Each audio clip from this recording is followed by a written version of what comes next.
General Ziaul हक साहब पर सबसे बड़ा इल्ज़ाम ज़ुल्फ़िकार अली भुट्टो साहब की फांसी का है।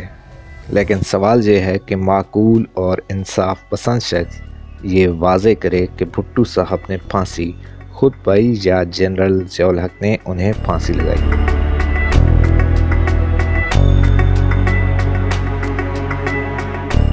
इस सारे अमल में ज़ियाउल हक साहब का क्या दखल और क्या हिस्सा था? भुट्टो साहब की FSF के 4 मुलाजमीन ने उनके हुक्म से उनकी अपनी पार्टी के बल्कि उनके अपने एक लेफ्टिनेंट पर उस वक्त हमला किया जब वो अपने वालिद के हमरा एक कार में शादी से घर जा रहे थे।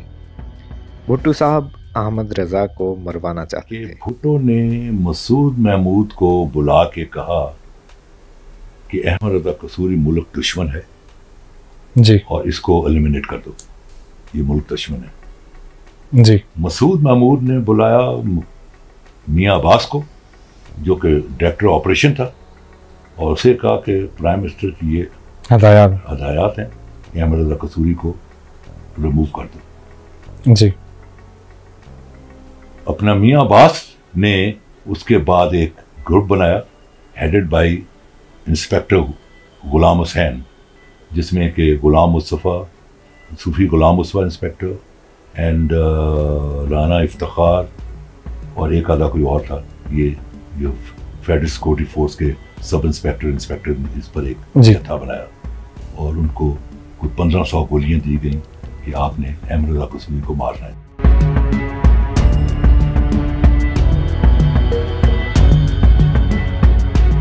लेकिन ये इत्तफाक है कि गोलियां अहमद रज़ा के बजाय उनके वालिद नवाब मोहम्मद अहमद खान साहब को जा लगी और वो कत्ल हो गए।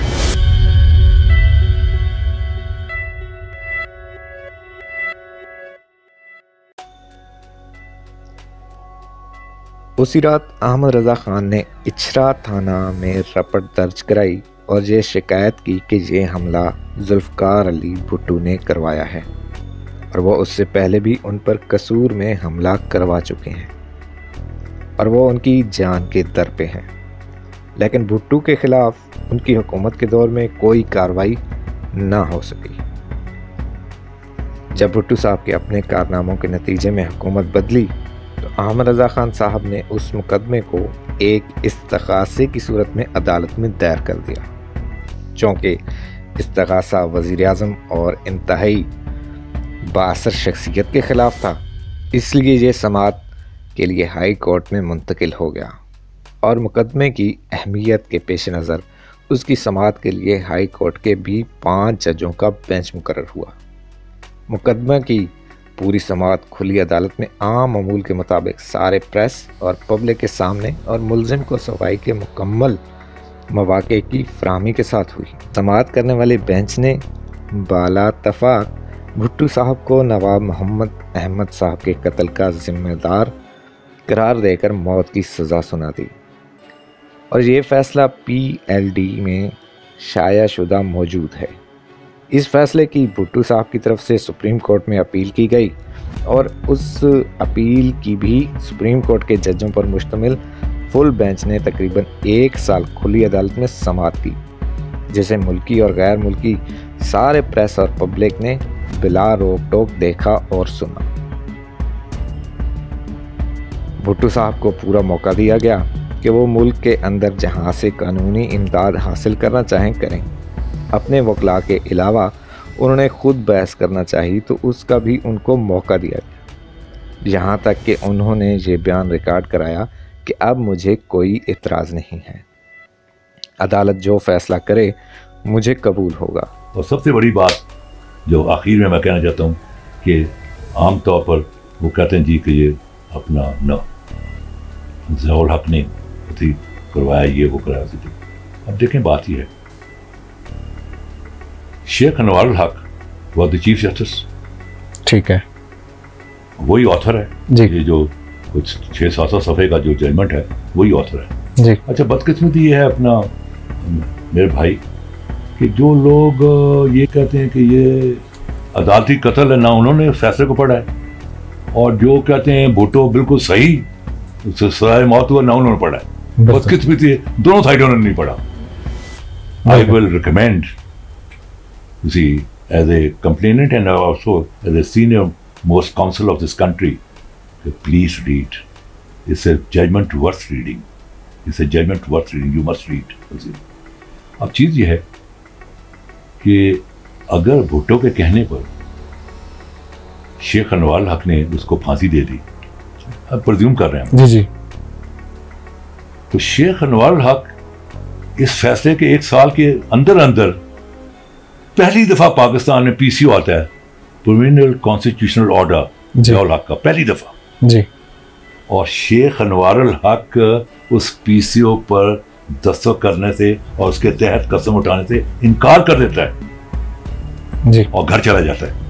रिटायर्ड प्रीमैच्योर जी, तो ये बहुत बड़ी अब चीज ये है कि जिसने के बकौल पीपल पार्टी का उसने ऐसी जो था जुल्फकार अली भुट्टो का कांटा जो है वो जियाउल हक के दामन से निकाल दिया, वो तो जियाउल हक की आंख का तारा होना चाहिए था उसको, तो बिल्कुल उसको तो जियाउल हक का तारा होना चाहिए था। तो चीज ये है कि उसने 1 साल के अंदर अंदर इस्तीफा दे दिया जी, वो घर चला गया।